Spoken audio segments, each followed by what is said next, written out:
So, greetings, hello.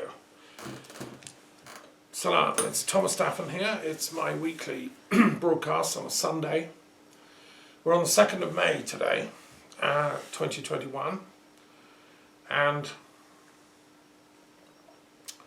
we're at a pretty critical time in world history. I mean, I must say there's a lot of history being made at the moment.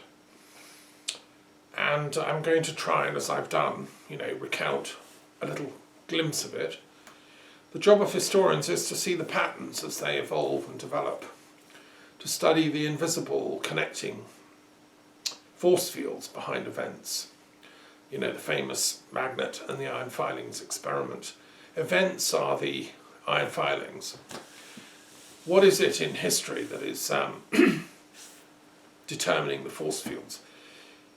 One thing I had the fortune to do this week was listen to my friend Dr. Rupert Sheldrake's lecture, looking back on 40 years of work since he wrote his book, The New Science of Life. And it was organised by the International Institute of Noetic Sciences and also the Scientific and Medical Network, David Lorimer. And it was a brilliant tour de force. Well done, Rupert, who I've known on and off for many years. And my work as a historian is parallel to his work as a scientist. His New Science of Life argues there are these things he calls, morphogenetic fields around living matter, around bodies, around organisms, which somehow shape, mould, and miraculously are interconnected to all other living morphogenetic fields of that type, and somehow can pass information. I mean, he's still, testing the hypothesis. He's a proper scientist. He's looking for evidence that can be tested. Anyway, so well done, Rupert. What I've done as a historian in mooting the concept of transpersonal history is to argue that perhaps cultures, civilizations, events do a similar sort of biogenetic leap across time and space, and they mirror each other. So you get different archetypal events happening in place one, mirroring, events that stack back in time. Rodney Collin wrote about this with Spensky, and J.G. Bennett in his marvellous book, The Dynamic Universe, tried to look at this. And I quote about 400 other historians, stroke intellectuals of the 20th century who've looked at this. Jung, of course, looked at it and came up with the notion of archetypes, that events correlate to certain archetypes across time and space. And there are patterns of recurring symmetry between events. How do they operate? We're living through a time of pandemic, a plague, as it were. There have been similar such horrific events in the past. That's how Pericles died in the great contest for Athenian democracy. He died of a plague. There have been plagues in the ancient Byzantine Empire. There was one in about the 3rd century. Again, horrific. And of course the Black Death.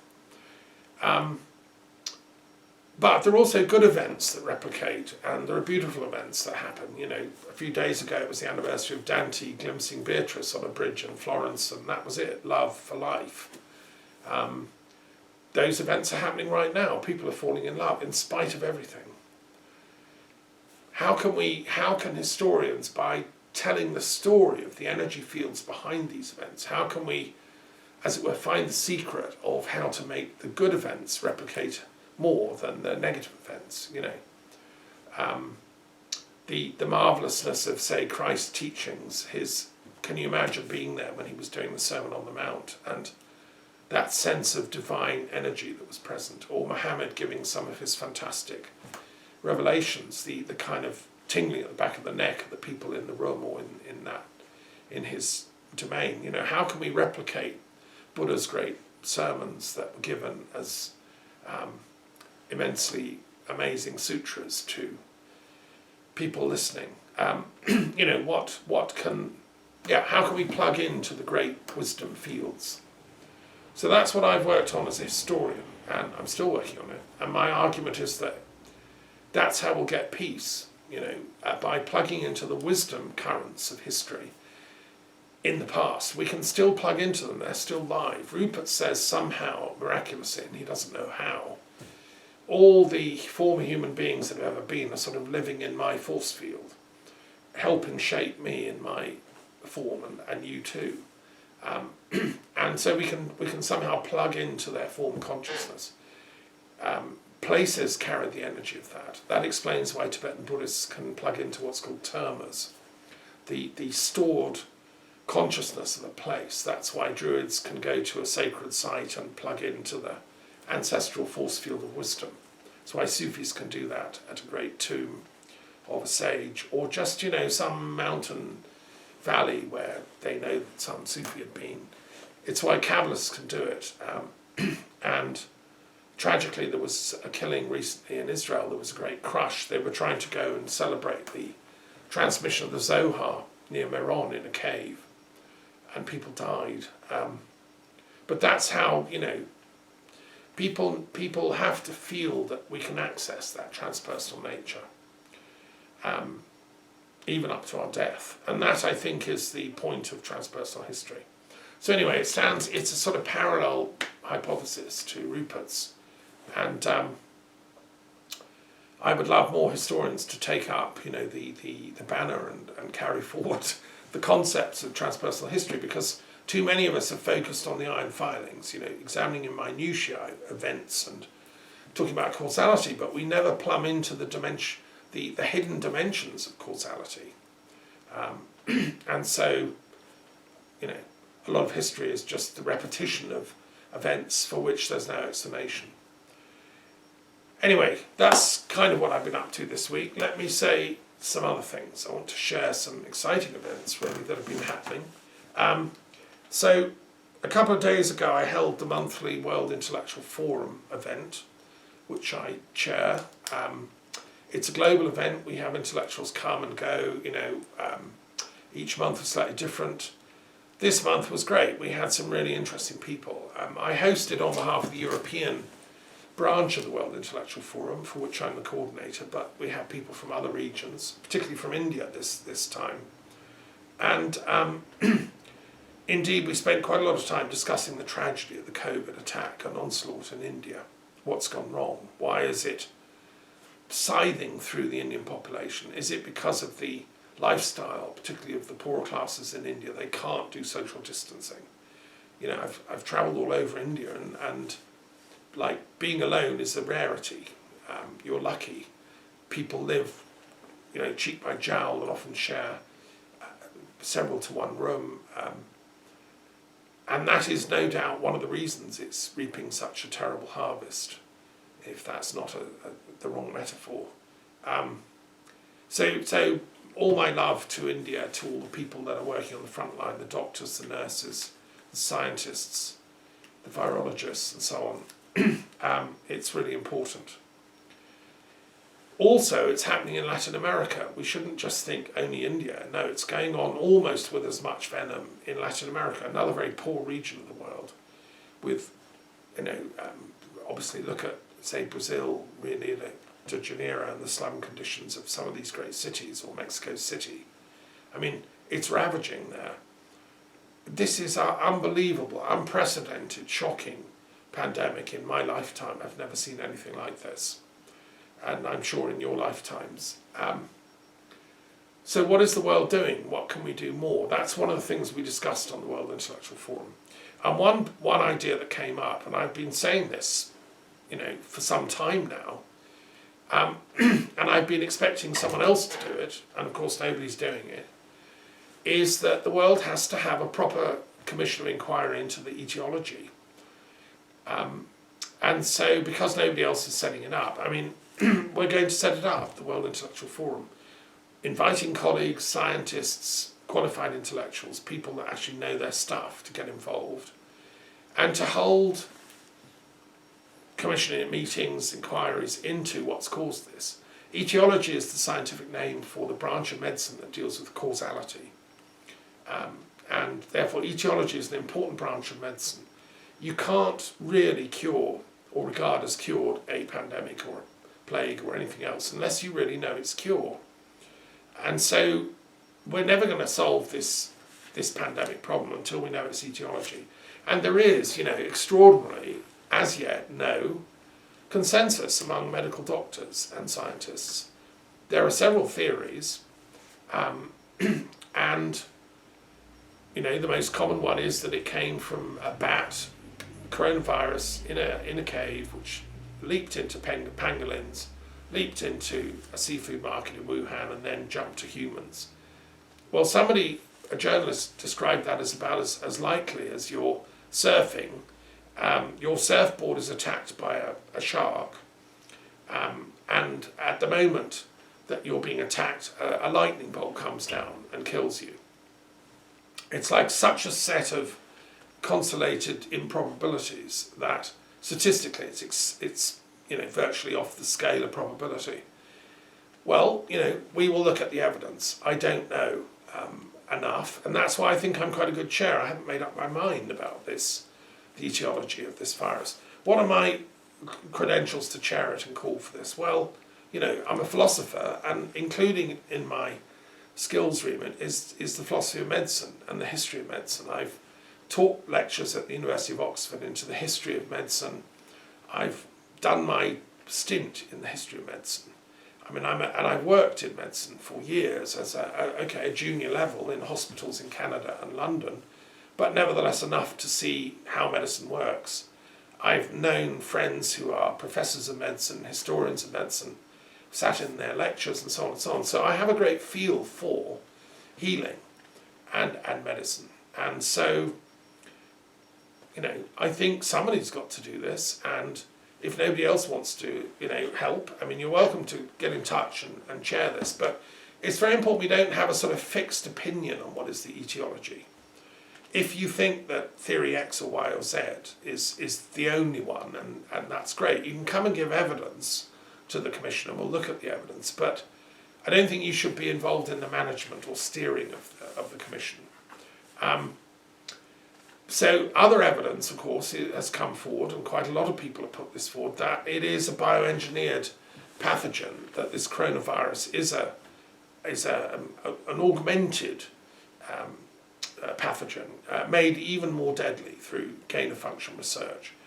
Evidence emerging that was funded for by America, and there are strange anomalies that kind of research was outlawed by Obama. But when Trump got back into power, apparently it was legalized again. And, it went on. Then it was offshored to China in the Wuhan labs. Surprise, surprise. And so exactly that kind of research was going on. Well, let's look at the evidence. Anyone that has information on that, please get in touch. I suspend judgment. The Commission, as a bona fide academic project of the World Intellectual Forum, we will suspend judgment. We will look for very, very hard evidence, and we will ask for unfettered access to the evidence. There's no point just hearsay, innuendo, trails of fake evidence. The internet's awash with all that stuff. And we would like to collaborate with any, bona fide scientific medical bodies and investigative, forensic, epidemiological bodies worldwide. And one of our other stated goals and aims is to initiate. Our work will be as thorough as it can be, but of course we won't have access to the actual labs which have the potential to make these bioengineered pathogens. So we will be calling on the International Bioweapons Convention, which has an office in Geneva here in Europe, to initiate through the UN official sanctioned investigations of those labs, which is what should have happened over a year ago when the first waves of this pandemic hit. That would have to be referred by a government member of the UN, and we will be working hopefully with governments that are willing and able and morally engaged enough to do that. It could be a Latin American country or a country from the Indian subcontinent where they're suffering the devastating effects of this. Surely they have nothing to lose by sanctioning the official UN Bioweapons Convention to investigate. That's what should have been done from day one.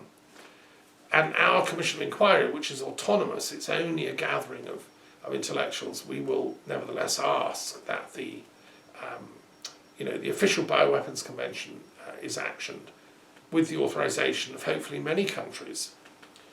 Why are we doing this? Well, because, as we discussed on our Zoom conference call, the world needs the truth. How many more millions have to die before we access the truth? If it's a bat and pangolin, well, fine, show us the evidence, show us the truth. If it's a bioengineered pathogen,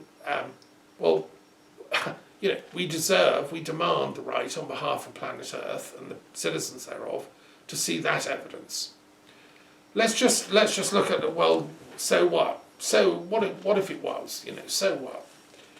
Well, so what is that shockingly the military-industrial complex are at their games of death again.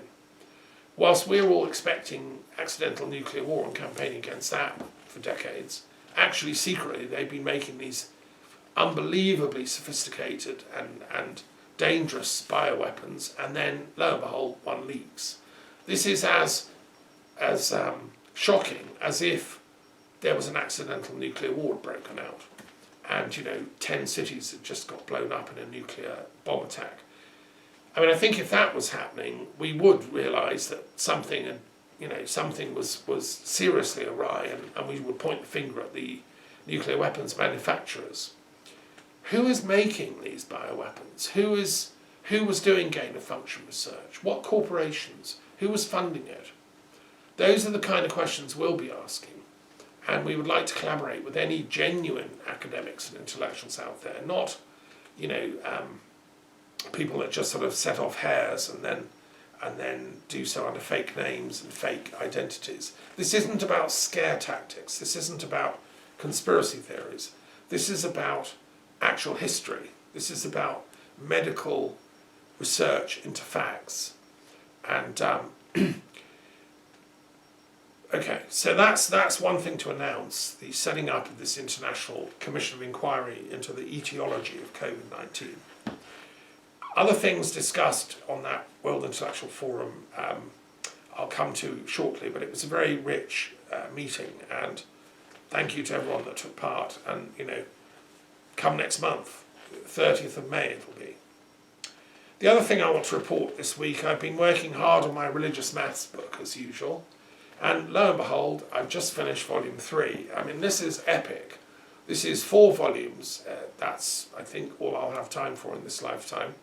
But those 4 volumes, 1,000 pages or so, I hope will launch a whole new discipline, religious mathematics, which is the coming together of the Venn diagram circle of all mathematical science and all religious science. Overlapping the two, you get this middle bit, like a Vesica Pisces of religious mathematics. Now, I want the world's top mathematicians and the world's top religious studies scholars to collaborate, help me in working out what is that. Why is it important? Well, as I say in the introduction to the volumes, the fact that nobody's really been active doing this for a while, I think, is a problem. There's a lot of tradition in the esoteric literature that Asmodeus, one of the great demons of hell, is actually a very good maths teacher. And that is a tradition that's come down. The thing about maths, as it's currently taught, is that it has no ethics. It just teaches you skills to multiply, to quantify, to arithmetize. But those skills can be used to make weapons of mass destruction, or nuclear bombs, or bioengineerings, or the Holocaust. The people that ran the Holocaust in Germany and programmed the trains and how many people would die this day, they were good at maths. They had help from IBM, which gave them little punch cards to run the Holocaust machinery of death very efficiently. And that's why they gave all the prisoners numbers, so they could tick off when they were killed. So mathematics as such, in the way that it's currently taught, is regarded as value-free. You can have a PhD in maths, be a member of the Royal Society, be a great mathematician, but misuse your knowledge for unethical purposes. It's the same with finance capitalists and financial whiz kids who invent complex mathematical instruments to maximise profit, and they're paid vast fortunes as economists by the city and the banks and so on, worldwide. And yet what they're actually doing is inventing ways of masking exploitation, effectively slave labour, and the exploitation of man by a capitalist system. And yet, because they're mathematicians, they can say, well, it's not me, it's not my fault that people are dying in Nigeria because of the oil or whatever. Well, so religious maths would insist on does insist on bringing the ethical dimensions back into these equations.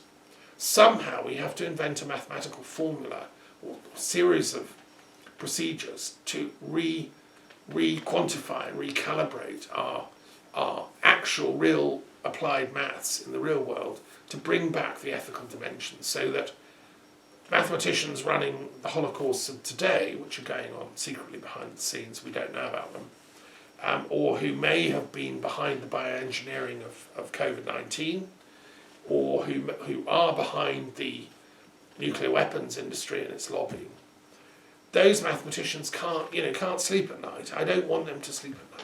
I want to cast a light under every stone where those dark forces are creeping around.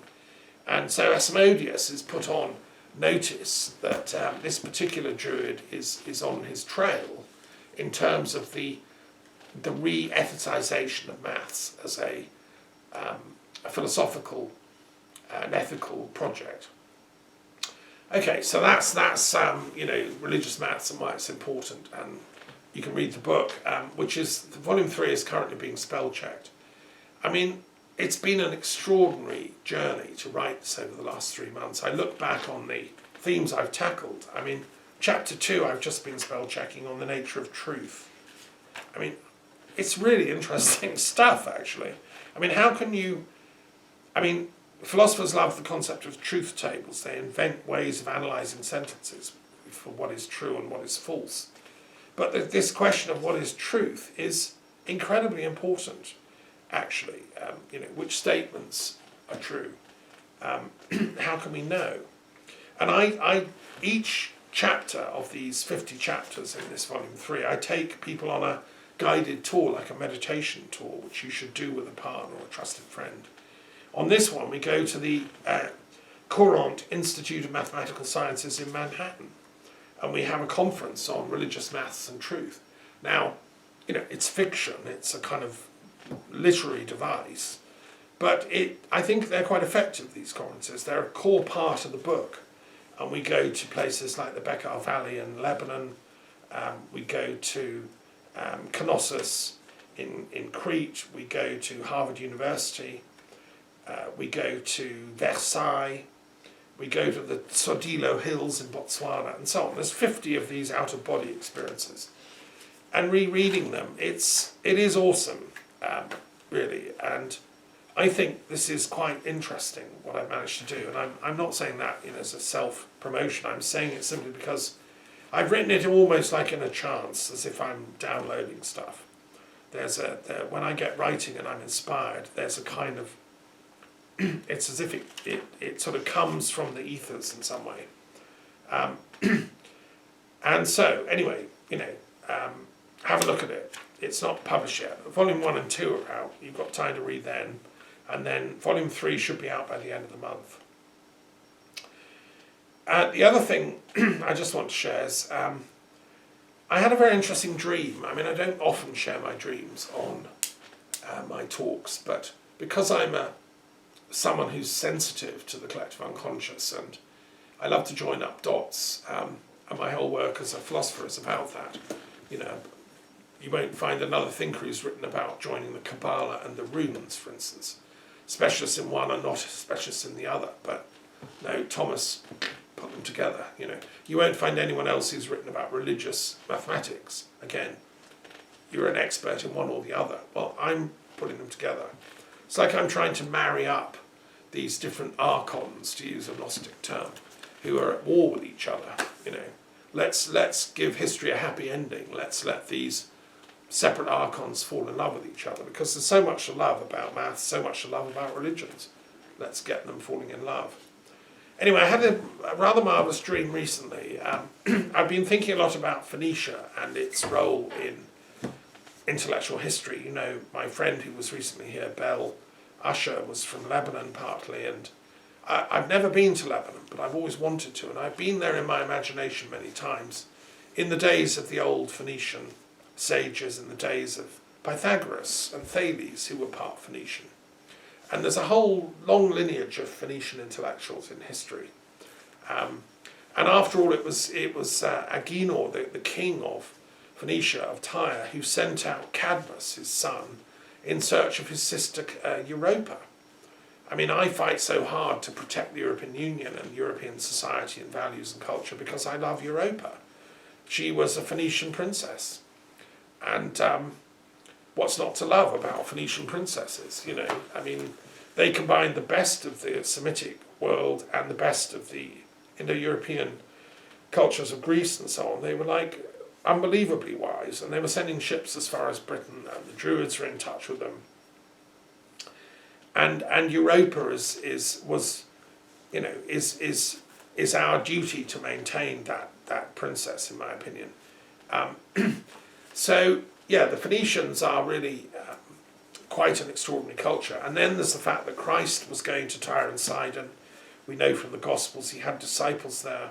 There's a whole other lost gospel of Christ in Phoenicia that we don't know about. You know, we have little glimpses in Greek that he had friends and disciples in Phoenicia, but, you know, we don't know how often he went. You have to use your sixth sense, your transpersonal gnosis, to understand the importance of Phoenicia, even in the Christ story.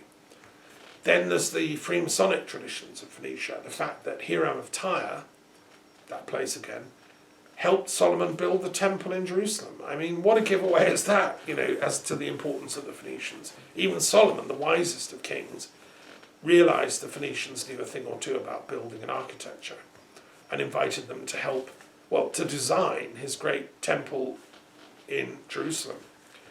And lo and behold, that becomes the symbolic foundational myth of all later Freemasons. And as an intellectual historian, you know, I've studied Freemasonry since Nicholas Hans first discovered its importance in the 19th century, 18th century. And I wrote a whole book on Marxism and the lost esoteric traditions of 19th century Europe and Freemasonry. I discovered Moses Hess introduced Marx, and Engels was a Freemason, you know. So this is really interesting. What is Freemasonry? Well, it's the idea of building the symbolic temple of wisdom, or Solomon, because we can't all go to Jerusalem and, you know, and the temple isn't there anymore, but we can build in our hearts and minds a symbolic temple of wisdom. And we can try and advance peace on the earth and true wisdom, you know. So that's what a Freemason does, and I suppose you can call me a free Freemason in that I've never joined an official lodge. I've never really lived anywhere long enough. I'm you know, too peripatetic for that. But I certainly regard myself as part of the project of building a world of peace based on love and honour and truth. Just near me in Boussac, Pierre Leroux, great French intellectual, Freemason, and a coiner of the word socialism, the first great socialist thinker, you know, in this part of France, and very important, again, was a Freemason. And he criticised Marx because he said, look, Marx, you can't get socialism just based on numbers, on a sort of mathematical analysis of capital, which Marx was trying to do in Das Kapital. He was trying to create a sort of robot system whereby jumble the numbers up, out comes communism. No, said Pierre Leroux, like Moses Hess, it can only come with love. It can only come with l'esprit humain. And that was the circle in which Marx didn't really understand. He was out of his depth in France. He didn't stay here long enough to understand. I mean, he was good at some things, but not at the spiritual depths of what socialism is supposed to be. And that, of course, caused incalculable trouble later when people applied Marxism. And it's like, you know, putting a bandage on a suppurating leg that's got gangrene. I mean, it's not enough. So, anyway, my dream. Well, I had this really funny dream. I was like in a bar in Tyre. It was sometime about a couple of thousand years ago. I was wandering philosopher. There were others there. There was, I think Pythagoras was there. There was some Kabbalists come down from Jerusalem. It was the sort of conversation you'd have maybe any time in the last 2,000 or 3,000 years in Tyre. And we were discussing, of course, language and sacred language and Greek and Hebrew and ancient Egyptian. And, there were philosophers from the Greek world, from the Hellenic, from the Jewish world, from the diaspora and from the Phoenician. And we were discussing origins. We were saying, what does everything come from? And somebody said, well, we know where everything comes from. I think it was one of the Hebrews said, everything comes from Adam, the primal man. We're all descendants of Adam. Everything comes from Adam. And gave a whole disquisition about the Kabbalah and Adam Kadmon. Okay, and then this philosopher said, no, it doesn't. We know that's just an old story. That's a folk story, thank you. It comes from the atom. We know that things come from atoms. We're made of atoms. And that's the thing that can't be divided anymore. It's the primal thing, the atom. It means you can't divide it anymore. And as they were arguing in this bar, which was sort of had a little quiet alcove where the philosophers were allowed to sit by the fire, I was hearing these words, Adam, atom, Adam, atom. And I realised, like a sort of thunder and lightning bolt, that they were saying the same thing. That it was the same concept. The people who were saying everything comes from the primal one that cannot be analysed back further, the Adam, were saying exactly the same thing as those from these islands speaking in Greek were saying, no, it comes from the atom. And I realised another sort of evidential proof of my theory of Kabbalah runes, that the sounds themselves carry the conceptual load. Right? So just think about that. The sounds themselves, in some way that we don't yet understand, carry the thought load behind the concept. So the thought load here is a primal, original arche which cannot be subdivided or explained away. It just is the source of everything. Okay, so it's called atom, it's called Adam. That was the dream. And so I'm just saying, I wish you pleasant dreams. I do quite a lot of my philosophizing in my dream world. And that was an example I wanted to share because I was really excited. I woke up this morning thinking, wow, now I know. And also just to say that, of course, Adam Kadmon, the primal Adam, has that word Kadmon in. And Cyrus Gordon and other great classicists who also looked at Semitic studies realised that Adam Kadmon and Cadmus are the same origin, source point, and that the legends of the Phoenicians kind of creep into the Bible as well as into Hellenistic texts like Hesiod and Homer and so on. So I maintain, my dream was telling me, in a poetic way, that the Greek Hellenistic culture, the Phoenician culture, and the Hebrew and Semitic and Arabic culture, because Adam figures greatly in the Quran, all come from the same energy currents. I've swum in the Mediterranean beach at Herzliya, fantastic waves, and I've walked around in Caesarea at the sea, and I've been to Dor, which is an old Phoenician